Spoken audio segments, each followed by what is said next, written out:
வணக்கம் நண்பர்களே, இது ஏஜே இன்டெகிரேட்டட் ஃபார்ம். அனைவருக்கும் பொங்கல் வாழ்த்துக்கள். ஸோ நம்ம பண்ணையில் இப்போ கடைசியாக நம்ம பண்ண என்னென்ன புது முயற்சிகள் பண்ணியிருக்கோம் அப்படின்றத பற்றி பார்க்கலாம். முதல்ல பார்த்தோம்னா, நம்ம மாடுகளுக்கு பசுந்தீவனம் ரொம்ப பற்றாக்குறை ஆகிடுச்சு.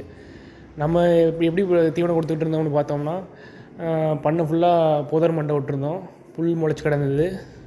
அதை அறுத்தறுத்து கொண்டு வந்து போட்டுக்கிட்டு இருந்தோம். அதே நேரத்தில் மாடுகளை கட்டி மேய விட்டுட்டு இருந்தோம்.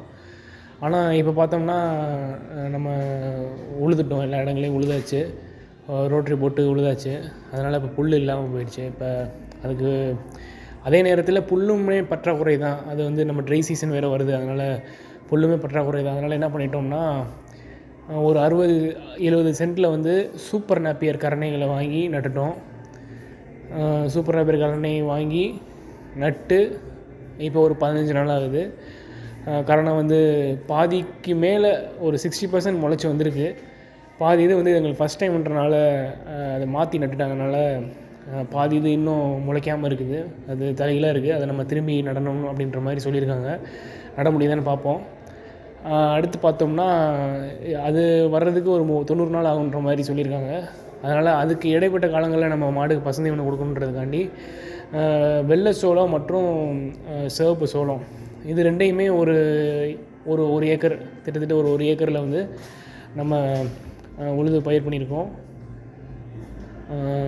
ஸோ இதுதான் இப்போதைக்கு நம்ம பண்ணியிருக்கிற நம்மளுடைய பண்ணையுடைய ப்ராக்ரஸ் இதுதான். என்ன நடந்துகிட்ருக்குன்னு நம்ம பார்த்தோம்னா, இந்த மாதிரி பசுந்தீவனத்தை நம்மளே உற்பத்தி பண்ணுறதுக்கான முயற்சியை எடுத்திருக்கோம். அதை நம்ம அதில் வெற்றி அடைவோம் அப்படின்னு நம்புவோம். ஸோ நன்றி. இன்னொரு விஷயம் மறந்துட்டேன். இப்போ நம்ம அடர் தீவனம் பார்த்தோம்னா என்னென்ன கொடுத்துட்ருக்கோம் அப்படின்றது ஒரு சின்ன அப்டேட்டு. நம்ம பார்த்தோம்னா, மக்காச்சோள மாவு புதுசாக சேர்த்துருக்கோம். இதனால வரைக்கும் நாங்கள் கொடுத்ததில்ல. இப்போ சேர்த்ததுக்கப்புறம் ஓரளவுக்கு பால் இம்ப்ரூவ்மெண்ட் இருக்குது, மில்க் ஈல்டு இம்ப்ரூவ்மெண்ட் இருக்குது. மக்காச்சோள மாவு கொடுக்குறோம்.